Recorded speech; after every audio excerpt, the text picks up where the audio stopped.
So welcome to today's episode of Hometown Happenings. I'm Angela Ballard. I'm Drea. And we are going to give you a little bit of real estate tidbits today. We've been asked several questions over the last few months, and so we're going to go through some of those questions and give you guys some insight on some things that are happening in the real estate world. Okay, so the biggest one that I've been hit with lately is, Angela, I want to sell my house and buy a new house. However, I don't want to be homeless. Okay. So how does that process need to work? Well, as a seller, if someone came to you and wanted to purchase your home and wrote you an offer and said, but my house isn't even up for sale yet, how would that make you feel? Like you weren't all that serious. Exactly. So there are some options built into the contract that we can negotiate with people with delayed occupancy, early occupancy. So delayed occupancy would mean you could stay in your home for so many days. Oh yeah, we just had that one. They stayed, they got a few days after to move out because they need the funds from the sale of their home to be able to purchase the next one. So once they close, they have so many days post-closing before they have to have all their belongings out and can move into the next house. Now, I know it can also be scary that you list your house and then somebody comes and purchases it, writes a contract and it's under contract within, a few days or a couple of weeks and they haven't found the house that they want to move to yet. Right. So you can also, as we did in that transaction, we worked with those people that were buying it and said, can you give us some time to locate another home? Right. And so they also gave us an extra 4 or 5 days to try to find a home so that those people were not homeless. Right. So we do have options. We're not going to leave people homeless on the side of the road during their process. I know some people have had to go into a rental for a period of time until they found things. I know some people have picked up some Airbnbs and stayed a short-term rental for a couple of weeks. So we work with people in a bunch of different instances. It's just always helpful to make sure both sides know what everyone wants. So you're saying being upfront and honest about it is just the best ticket? Yes, because if you brought your seller to me and said, hey, we want to make an offer on this house that you have, so it would be a buyer for me. We would just work with you and say, hey, my seller hasn't found a house yet that they want to move to, and so can you give us an extra week? Slow our roll a little bit. Yeah, we can still work on inspections. We can still work on the things that need to be done to get the house to the closing table, but we may delay when we actually transfer funds and things like that if needed, to make everything work. Right. Okay. So the other question that I've heard a lot since recently getting into real estate is the idea of being pre-approved. Do you have to be pre-approved to start the house hunting process? So technically, the way our contracts read, you don't have to have a pre-approval letter. Our contracts state you have 5 business days to get financing approval. So we could go ahead and write an offer on a house without pre-approval. So technically you can, yes. Now, as a real estate agent, I don't recommend that for a few reasons. Okay. I don't want to take you to look at a $200,000 house and then you go to and your heart is set. You just love it. It's got everything you want. It's your home. Yes. It's not a house anymore. It's a home. And then the bank tells you you can only spend $150,000. Right. That's crushing. Right. I actually experienced that with someone. It was crushing for them. So, I don't want to do that to somebody because that hurts them. Usually, it also can sometimes kind of be a waste of time for them if they find out that they can't even be approved for something that would purchase them something the way our market is right now. Right. So that can be even more crushing. It just helps us know where we can start and where we can go with things. Sometimes people find things on their credit that they didn't know were issues that need to be repaired, and then that before they could make an offer on something. Right, and so then that's also can make it a crushing situation. Now, beyond whether or not you actually get approved or not approved for an amount, it makes your offer stronger when you can back go up Yes, that you've already been to the bank. I have this connection with the bank, and I'm serious. this. I've started this process. Yes. That makes sense to me.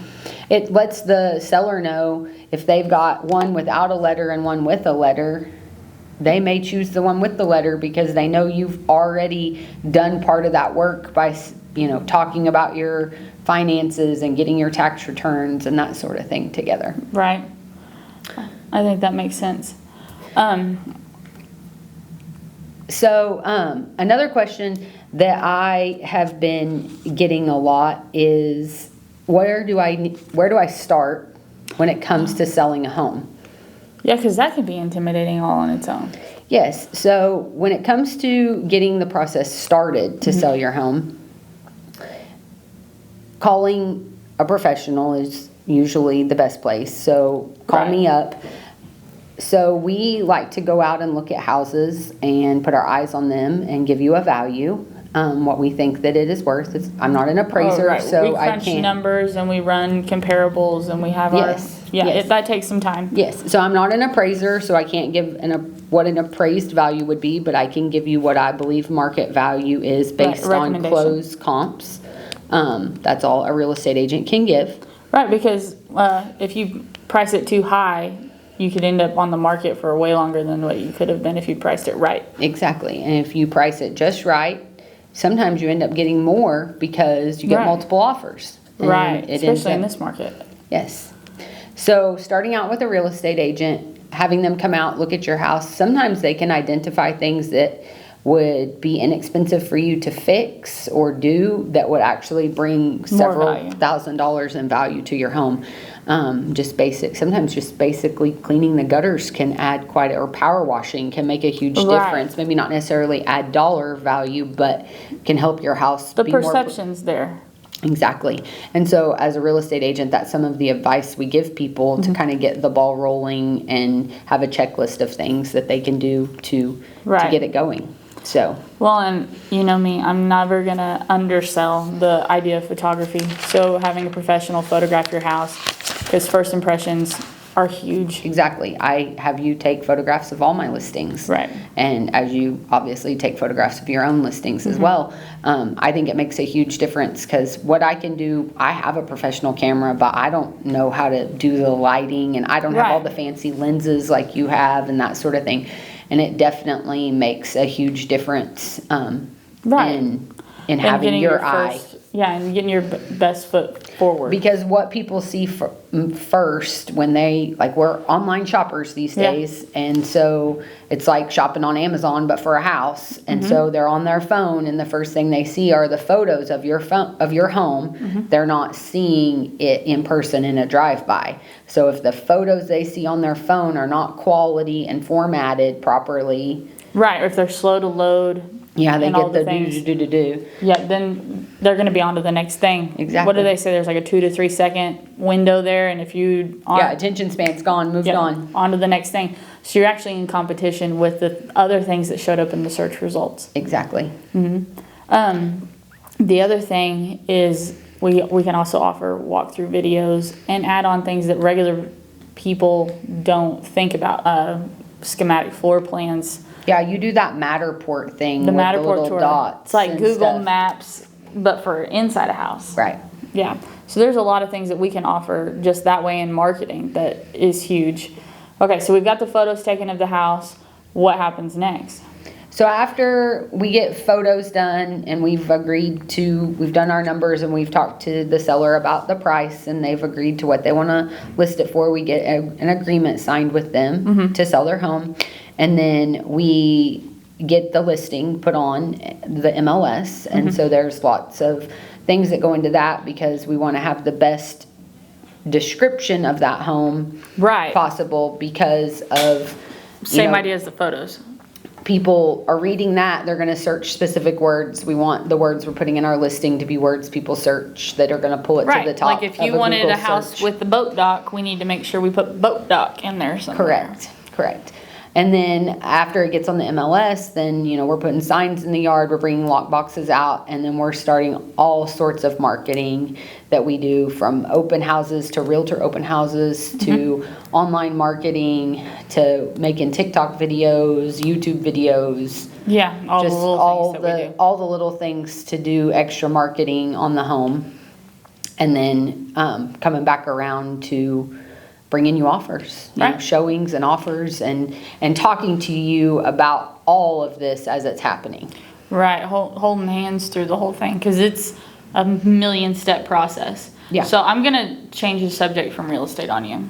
Well, I have a question for you. I don't know. What is it? Have you ever thought about trying to move in the holiday season? No, but now that you're saying it, that kind of gives me anxiety. So I think that kind of goes back to what some of our questions were. We have a lot of sellers who are not wanting to be homeless during Thanksgiving. Where am I going to feed my family? Or where am I going to I want to put up my Christmas tree. Right. Yeah. So that's where we can offer some help and guidance. So don't think just because it's the holidays that you can't buy and sell your home. Right. That you have to pump the brakes. As a seller, you want to be somewhere where you can have your family gatherings, just like the buyer wants to be somewhere where they can have their family gatherings. Right. So everybody would be willing to work together to make that work. Right. This is a constant cycle all the time. And people need to realize that both parties have the same goal. Right. You have a house you want to buy and a house to sell, and these other people have a house they want to buy and or sell. Right. That makes sense. So now I'm transitioning you. Okay. So we're talking about holidays. No, not anymore. I'm totally going to throw one out of left field at you. So we live in Harrison, Arkansas.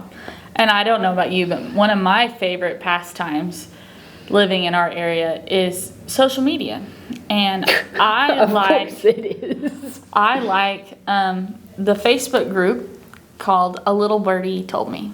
Are you aware of this? I am aware. Yes. Okay. So, but I don't like to look at it. I do. I love it. It's like drama. Yeah. Well, yeah, but I don't have drama, so I like to read other people's drama. Okay. Yeah. So what have you found on Little Birdie? Okay. So I actually have it pulled up on my iPad. Of course you do. So someone posted 15 hours ago from right now, and it says, "To whoever lives in the house that already barfed Christmas on 7 before Hudson Road going to town, thank you, you made my day."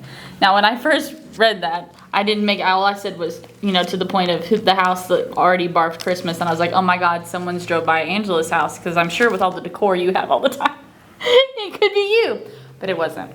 No, there is not a stitch of Christmas decor at my house right now. Mm-hmm. Now, Lauren, the child, has been begging to put up the Christmas tree. You can't. Do not do it. I think we're going to do it this weekend. I've never put it up this early before, but I'm in the mood too. Husband, not in the mood. No, it's an after. You have to. Holidays come in an order. I know. It's Thanksgiving. We've gotten past Halloween. Now it's Thanksgiving time. You can put it up the day after Thanksgiving.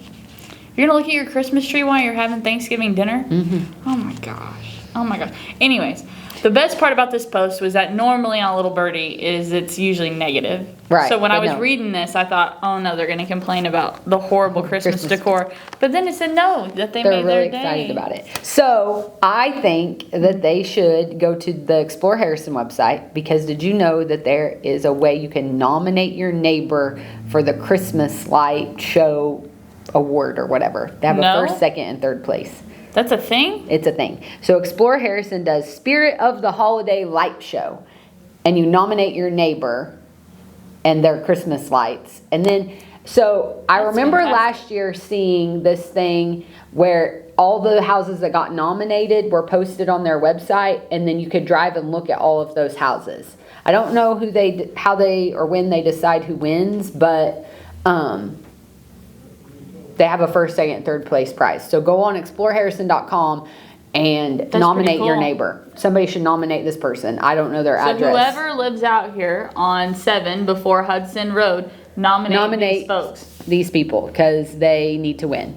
It sounds like they're getting started early. Pre-gaming. Yes. Because it's not even Thanksgiving yet. Also, this weekend, since we're talking about Christmas, is the kickoff of the holiday market for Harrison, Arkansas. And so the farmers and artisans market, the farmers market people Yeah, that meet yeah. on Saturdays, they have a big Christmas marketplace called Downtown Christmas Market. It's from 9 to 3 on Saturday, November 11th.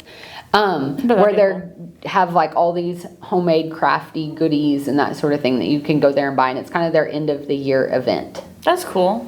So that's happening.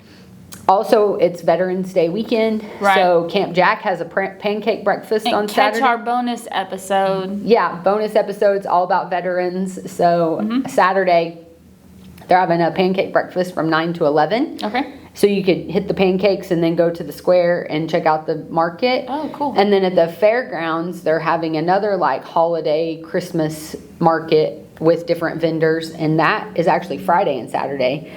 Friday 12 to 6 and Saturday 9 to 5 at the So it's a happening at the weekend. fairgrounds. Yeah, it is. And then shout out to Christmas Parade on November the 27th. So you'll have to check out the Weichert float at the Christmas Parade because We have a lot of work to do. we're working on that. And then December 2nd is the Santa Shuffle. Yes, I'm excited about that. So we Glenn bring, and Sophie will be at the Santa Shuffle. you have to pre-register Yes, for that. on the NARMC website. And in exchange for a child's toy, Toy. you get a Santa suit to run in. Yes, But it's or limited walk. space. Right. You don't have to run. Or dance. We're shuffling. Right, we're shuffling. Shuffling in a Santa suit. But there's limited. Yeah. So if you're going to do it, sign up because Yes. they're going to run out. Correct. And it's all for a good cause. Helps the hospital and gives a toy drive and all of that. So, Which goes to a kid in our area. correct. So check out all of these events this weekend. We will have stuff tagged in our show notes. Show notes, show notes, show notes. So, also bonus episode for Veterans Day. We interviewed So- a vet. We did. So you have to check that out. And that is it for Hometown Happenings. Thank you. See ya.